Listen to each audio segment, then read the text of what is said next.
le bloc de Sangomar beneen bi sunu bloc sur le bloc de Saint-Louis offshore profond. Maintenant dañ def des tests mu am fuite je ne saurais vous le dire parce que nekkuma sur site qu'est-ce qui s'est passé aussi je ne saurais vous le dire mais jàpp naa ni li nga xamante ni dañ koy respecter environnementalement mu am ay études d'impact environnemental yoo xam ne def nañ ko en amont raison de plus lépp loo xamante ni xaw na laa lëndëm ci bëtu askan bi rek dañoo war a génn informer sénégalais yi ñu wax lan la au juste nit ñi xam lan la et de quoi s'en tenir. D'accord sànq maa ngi la dégg ngay lancer appel le président Macky Sall que ne préserver l'intérêt général fan yële passé Rufisque offshore profond Total gas na fa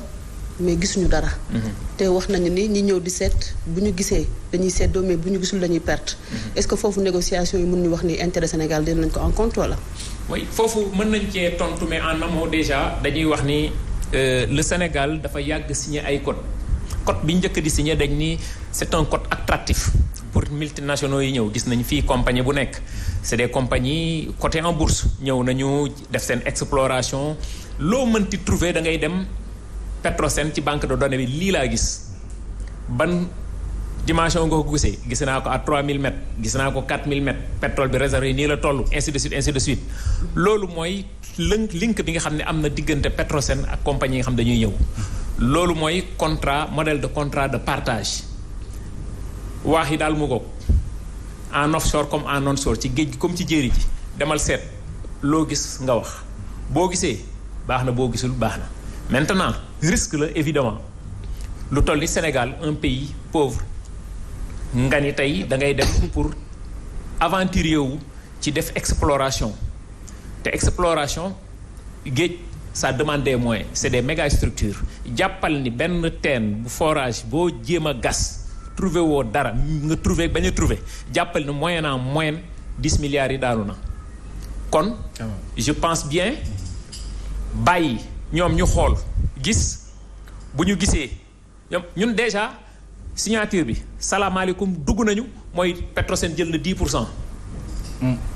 ñëwaguñ ci yeneen yi nag gis nañu ñaata la ñuy yokk bu ñu tàmbalee exploiter ñaata lañ ci am loolu c'est autre chose mais pour le moment li nga xamante ni quantifié nañ ko mooy li ma wax sànq ni nous avons maintenant des milliards de barils de pétrole des milliards de mètres cubes de gaz cela veut dire que ni donc ñun gëm nañu tey ni c'est prouvé maintenant que le Sénégal est un pays pétrolier et gazier kon jàpp naa ne entre guillemets waruñu entre guillemets bazarder sunu pétrole ak sunu gaz dañ ci war a demee piano ndànk-ndànk maintenant bépp contrat bu ñuy signé aussi mooy li ma wax sànq que ça soit l'Asie que ça soit les États-Unis d'Amérique que ça soit l'Europe ñoom mënuñoo dund sans sunu ressource ñun. Bien sûr. Mais ñun tamit on a des soucis parce que amuñu moyens yu ñu ko exploiter parce que ça soit sur le zircon que ça soit sur le pétrole pour def la pétrochimie que ça soit sur le fer. Que ça soit sur le gaz mais ci contrat c'est des potentiels yoo xamante ni c'est pas facile à exploiter. Mais n'empêche donc comme ñoom soxla nañu ñun soxla nañu tous les contrats. bu ñu koy négocier dañ ko def contrat win-win mooy gagnant-gagnant ñu gis ci suñu bopp ñoom ñu gis ci seen bopp mais li ñuy bañ rek mooy que ni tey jii c'est le Sénégal te jàpp nañ ni pétrole moom kenn du ko négocier parce que Sénégal la jógee parce que bii Chine la jógee parce que bii fee la jógee cours boursière bi rek la ñuy soxla l'essentiel mooy que ni tey Sénégal bu nekkee sur orbite de cette exploitation pétrolière et gazière dafa war a feeñ ci askan wi à la kuli àll. fi ma doon ñëw mooy ci négociation yi xam nga maa ngi lay delluwaat di la posé waat question bi dañu gas gisuñu dara. ñi gas dañu perte. alors léegi bu ñu xoolee loolu Sénégal signé. ak ñi nga xam ne ñooy seet est-ce que mënuñu wax ni intérêt Sénégal jël nañ ko en compte. waaw xam nga foofu dafa am pour précision tamit dama lay gën a leeralal. dafa am ñaari bloc foofu benn bi IDO mooy ultra deep offshore. tout à fait boobu mooy décret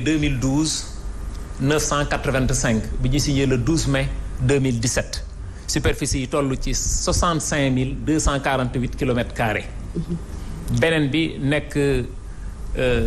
effectivement Rufisque offshore profond. bi nga xam ne contrat décret bi nekk 2012-986. ñu signé ko ba tey le 12 mai 2017. superficie yi toll ci 10 357 kilomètres carrés. évidemment ñoom Total la ñu jox bloc boobu. bi ñu leen joxee bloc boobu. ci li nga xamante ni déjà dem nañu en phase d'exploration ci ñi ko xamul mooy jeex recherche mooy jeex seet ba xam am na ula amul évidemment ci li ñu wax gul pour le moment évidemment dem nañu jeex nañu ils n'ont rien trouvé pour le moment maintenant il n'est pas dit que sur les 357 kilomètres carrés xool nañu zone yépp peut-être am na foo xam ne laalaguñ ko mais daal jàpp nañu ni ba fi ñuy toog di wax nii li nga xam ne defagul nañ ci recherche je veux dire defagul nañ ci ay campagne d'exploration trouvé guñ fa loolu nag mooy njariñu effectivement question bi may posé contrat de partage de production boobu parce que multinationale bi mooy ñëw xool bu gisee après ñu xool nu ñuy defee beneen link d'accord mais bu ñu gisul nag état bu Sénégal yoonam nekku ci amul lu mu ciy perte loolu c'est à la charge de cette multinationale bi nga xamante ni moom moo signé ce modèle de contrat de partage. c'est clair ñu jox kàddu gi Fatou Abdou Ndiaye moom it mu tàbbi ci waxtaan wi ginnaaw ba ñu la nuyoo. maa ngi lay fay bu baax Mouhamed nuyu également Ndeye Timet nuyu la bu baax a baax monsieur Tall. alors ma ñëw ci Clédor Allemagne ci boppam moom moo peut-être affirmé que ne mi ngi ci ay négociations avancées avec le Sénégal mais le président de la République Macky Sall li mu wax moom mooy joxewul benn affirmation dans ce sens tout simplement que le Sénégal est prêt à négocier ak les pays européens ci lu jëm ci loolu nga xam ne mooy suñu hydrocarbures sànq monsieur Tall mi ngi wax aspect géopolitique bi mais est-ce que teeluñu pour wax ne Sénégal pare na pour jël gaz bi ak pétrole bi jox ko Allemagne. Non teelul parce que de toute façon si le président Macky Sall confirme qu'il négocie le gaz pour trouver une solution à l'Europe loolu mooy sujet bi ñëw na à son heure. C'est pas mauvais bu fekkee ni c'est un partenariat gagnant-gagnant. Parce que ñun suñu pétrole duñ ko naan suñu gaz duñ ko naan dañ koy jaay aussi lu ñu soutenir suñu développement. Donc si les contrats sont bien négociés ñun ñu gis ci suñu bopp c'est ce que tout le monde cherche. Mais yàgg ngeen dégg dans mes précédentes communications ma doon leen wax ni les Européens comptent sur le gaz de Saint-Louis pour briser le monopole russe sur le gaz européen. Booba conflit bi judduwul woon sax en Ukraine donc préoccupation boobu dafa gën a tar fi mu nekk nii ci contexte su conflit russe Ukraine et Russie Europe parce que ñoom ñëpp xam nañu ils dépendent très fortement du gaz russe pour seen développement te c'est des pays industrialisés ba noppi c'est des pays froids yoo xam ni en période d'hiver dañuy soxla énergie bu bëree bëri donc léegi sur le plan géopolitique Russie dañu contraindre européens yi pour ñu fay en rouble wala en yuan c'est la monnaie chinoise parce que ñoom dañu ni dañ leen di génnee ci transaction interbancaire yi ñuy wax SWIFT donc te ñoom ñu ngi leen di menacer de geler leurs avoirs dans les banques européennes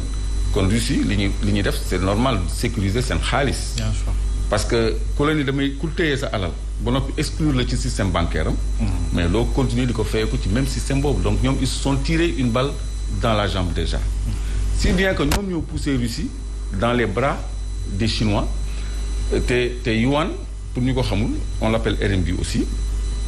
c'est admis dans l'escarcelle de la Banque mondiale ça veut dire que léegi devise la donc mën na servir aux transactions boursières mën nañ ci coter les marchés les matières premières donc le yuan est entré en bourse le yuan est devenu une devise léegi sur le plan géopolitique mondial un pays comme l'Iran qui s'entend pas avec les États-Unis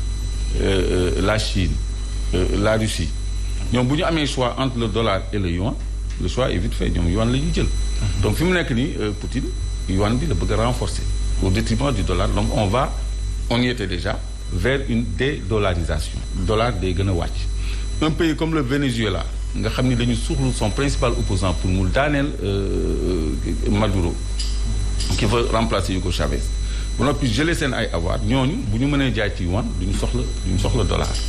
te conflit bi Russie dañ ko préparé def ay réserve d'or Chine aussi def na ay réserve d'or si bien que sanctions économiques yi ñoom duñ ko yëg par contre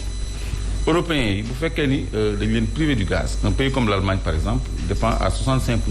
du gaz russe les entreprises seen coût de production dafa multiplier par 60%. Donc léegi loolu day jëm ci inflation boo xam ni kenn du ko mën a soutenir te inflation bi am na muy toll day récessif maanaam day delloo économie gannaaw Finlande on a fermé le robinet ñoom 100% seen gaz Russie lay jóge